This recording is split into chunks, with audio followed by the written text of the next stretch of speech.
Okay, when you get your credit card tote, it's a plastic bin, and inside the bin will be paper, your cash register notice. This needs to be placed where people check out. It has to be posted. It's a law. You'll have a surge protector, which your credit card machine has to be plugged in before your cell phones or any other devices at your location. The credit card machine and register need to be in your surge protector. And then you'll have a quick reference guide depending on the type of terminal you have, which goes over the basic steps of operating your terminal and your terminal. Okay, we are opening our packs. You've removed it from your tote. We have our terminal, battery, and our power supply. They are wireless in the fact that once they're charged, they can operate completely unconnected to power, but they will have to have the battery in. You remove the back clip. Battery goes in with the tongue facing up. Push it in, put the back cover on, and then you'll want to plug the power supply in and connect the other end to the surge protector so that if you have a storm in the area, it keeps the device safe. This is the end that goes into your surge protector.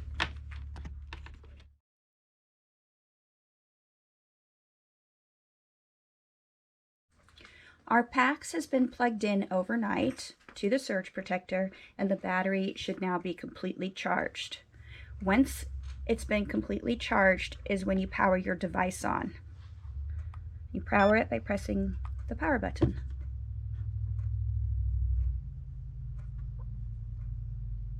It'll boot up.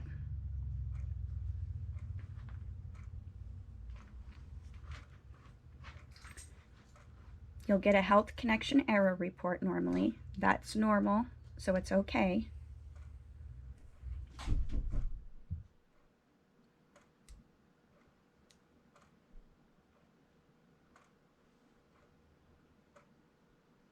That means it's looking for a signal, and it's found one.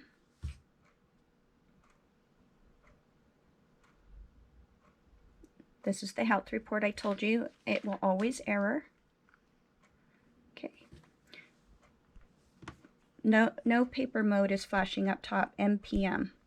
So if your device ever has this NPM on it, it means that the paper's run out and you need to replace your paper.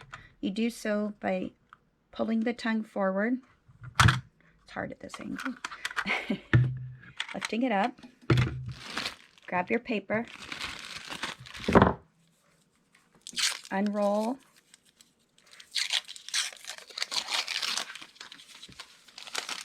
And you want to drop the paper in so it feeds from the bottom, and it just drops in the hole. You close the lid against the paper and tear off the excess. Now our NPM has gone away. Paper 101. The majority of the rolls have now been ordered for the right size that fit into the terminals. We still have some larger straggler rolls. You can see the difference in sizing. If you have one of these rolls, if you have one of these rolls, you'll want to modify the roll, and you just tear off. I can't even get it to open here. Oh, jeez. Okay, you just tear off. It's supposed to be easier than this, but you know. This will show you the dilemma that you can run into.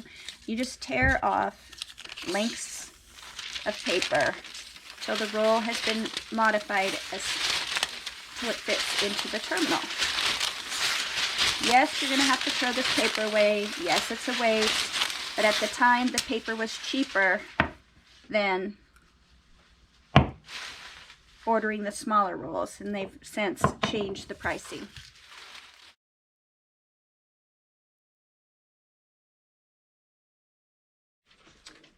How to run a sale. Keep in mind, Hales has a 3% usage fee for any credit card used at your location. There are cash prices listed in the tent. That means cash, just green, not a check, not a debit card, not American Express, but just pure hard cash. When you enter your sale, and we put in, say, $1, so you'll see the 3% show up. Oops, cancel. Back up just a sec. I wanted to show you that when you come over to your device, input amount is listed right at the top. There's nothing else you press. You just put the amount of the sale that your register has rung up for you. So we're going to say it's $1.05. And we should get 3 cents added to that when it comes up. See the $1.08 on there? Because it added 3 cents for the dollar transaction. So it all automatically will add that 3% to the customer's transaction prior to running the card, the initial card. You put the chip in.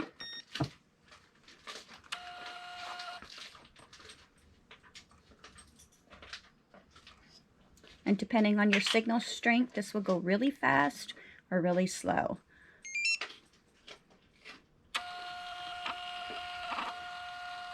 Okay. That's the copy for yourself that the customer will sign. Their name will be on the bottom. And tear it off, have the customer sign it, press any key for the next receipt to print, which is the customer's.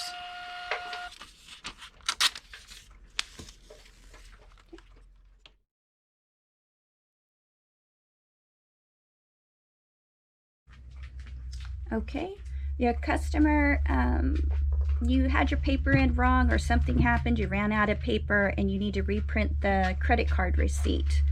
It didn't print. So you want to go to your function, press the function button, and then use your down or up arrow, and you can go down to number 6 where it says reprint, then press enter, and you have the option of going last customer receipt or any receipt. If you need the merchant copy, you need to choose any receipt. That's the copy that they sign. Press enter, enter the transaction number, and we just did number 2 for training. And we want the merchant copy now, not the customer. And it will reprint your ticket so that we can have the customer's signature. We'll need a signature on anything $75 or higher. Anything below that, you do not need to collect a signature.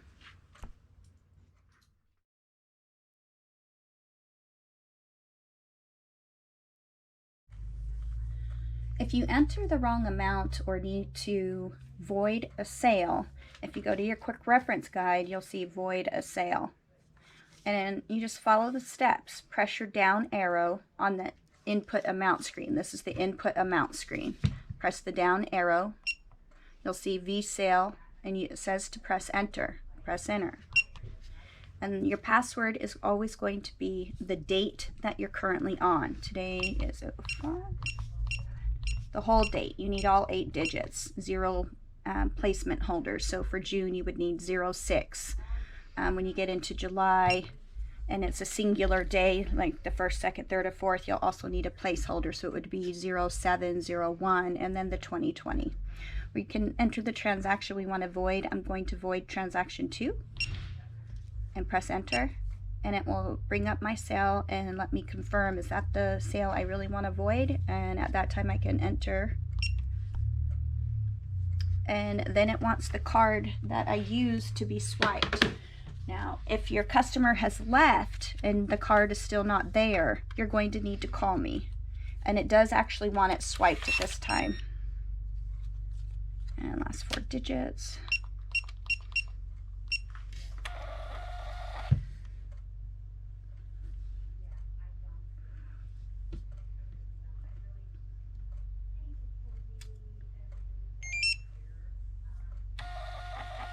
And you can see the receipt has credit void sale on there.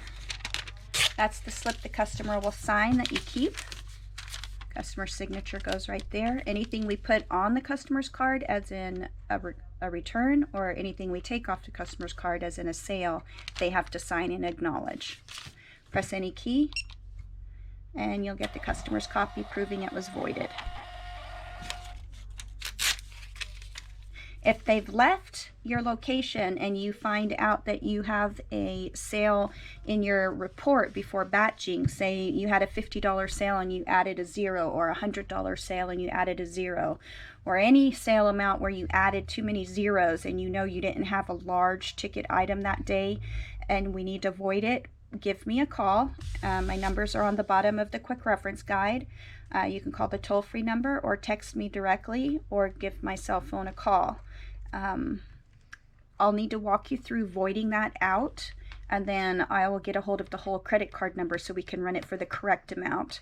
For instance, if it was $1,015 and you know it should have been $115, we'll put the money back on the customer's card, the $1,015, we'll void it out, and then I'll call you back when I get the whole credit card number from the processor, and we'll run the sales back through the system, and you'll still get your money for that location.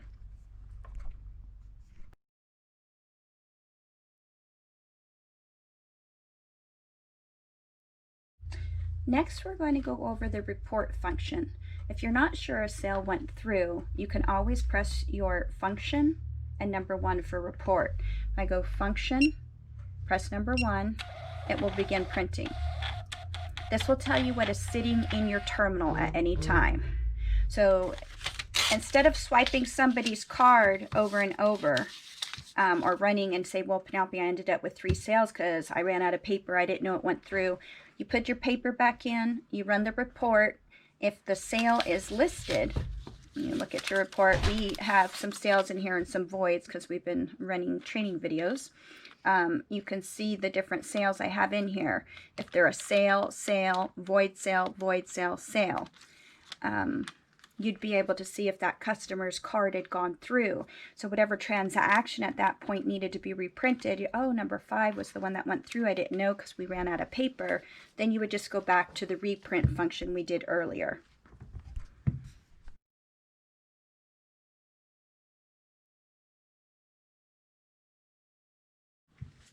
All right.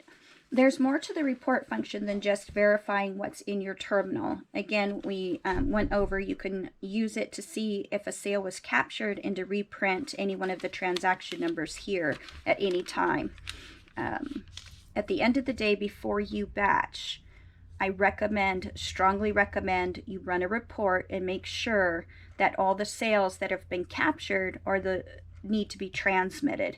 This is where you'll find your typos. If you had a $50 sale and it's showing up on your ticket here as a $500 sale and you know you did not sell $500 worth of fireworks, you would need to call me so we can fix that together before batching. Once it's batched, meaning transmitted to the banks and processor, then it's permanent, and then it takes longer to get that corrected for the customer. So run your report, make sure you have all the tickets signed that are listed and that everything on the report is correct before you run the batch function. Batching makes the sales permanent. To batch, you're going to go over to your function key, function. Number 2 is batch. You choose number 2, or you can use your down arrow. Choose number 2, it goes to batch. The password, again, it's going to be the date that you're on. All 8 digits. Enter. And then you choose batch close. You just press enter.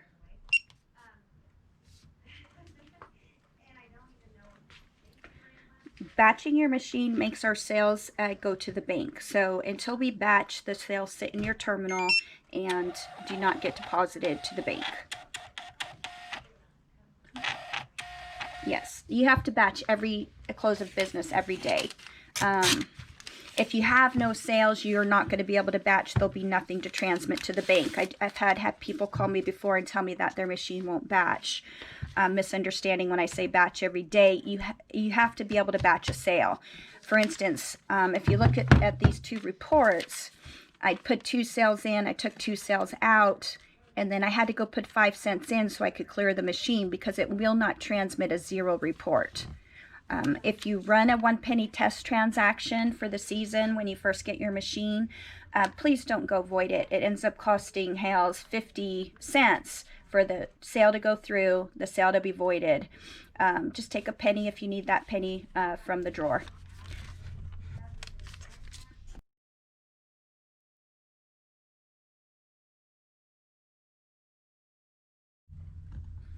Okay, another item for reconnecting. Reconnect means to get your radio signal back to your device. Unfortunately, I couldn't figure out how to make the little icon that is right here on the screen. You see the bars disappear to show you. But if you have no bars showing up here, or your device has been on for more than an hour without running any transactions, you're going to need to reconnect. I recommend that at the beginning of the season, you just leave the device off. And when people pull into your location, you go and power your PAX unit up then, and then you'll have a fresh radio connection. The devices disconnect from the tower because we transmit data. It's not a cellular connection. So you will get booted off. It won't just allow you to have an idle, unused connection on the towers nearby because we're a data-hungry nation. So you would want to leave your device off at the beginning of season, power it up when you're going to have a transaction go through or somebody pulls into your tent location parking lot. And then that way when they're ready to check out, it'll be primed and ready. But to get your signal back, if you've forgotten to do that, is you just power your device down by holding the power button. It says shutting down. And that's it. And then you power it back on and it will go refresh itself with the nearby towers that it can find. And that's it for reconnecting. There's not really a lot of troubleshooting other than power cycling. That's called power cycling your device and turning it on and off, and you'll get your radio back and the sale will go through.